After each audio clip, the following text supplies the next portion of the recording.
તમે ગુજરાતની સંસ્કૃતિના વારસદારો છો. મને માફ કરજો, મને ઘણાય પૂછે સાહેબ કે આજની પેઢીમાં ને આપણી પેઢીમાં ફરક હું? મેં કે હાથી ઘોડાનો. કઈ રીતે? મેં કીધું અમારા જન્મ થયા ને બધા સરકારી દવાખાનામાં થયા 40 વર્ષ પહેલાં. બહુ નાનપણમાં જન્મ થયેલો મારો, સમજ્યા? એટલે 40 વર્ષ દાંત હું કાઢો છે એમાં? નકરી વાતમાં ખે ન કરે રાખવું.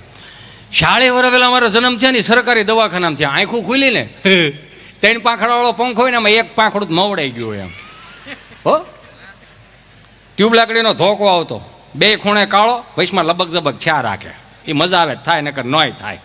ખૂણે ખૂણે જોયું નકરા ઝાડા ઝાડા ઝાડા. જેવી આંખું ઉગડીને આમ શરે સકર ડકર જોયું ને કે અહીંયા આવ્યા જ છે, પણ સુવિધા નામે કાંઈ છે નહીં.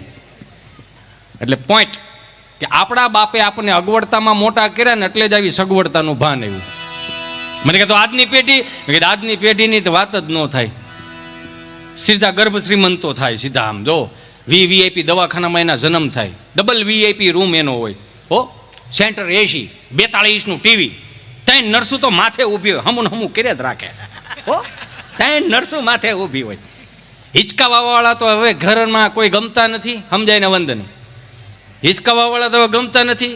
ટેકનોલોજી આવી, ઇલેક્ટ્રોનિક ઘોડી આવી ગઈ. મળું હળું 7 દબો ને એટલે આમાં આમ થયા જ રાખે. આમાં એમાંય પાછું ઓલું પેન ડ્રાઈવનું ઠૂઠું ભરાઈ ગયું, ઉલુલુલું લાવી લો ને ચારો બાપ ટાઈ લો. તો આમાં ન થાય બીજું શું થાય આવડા?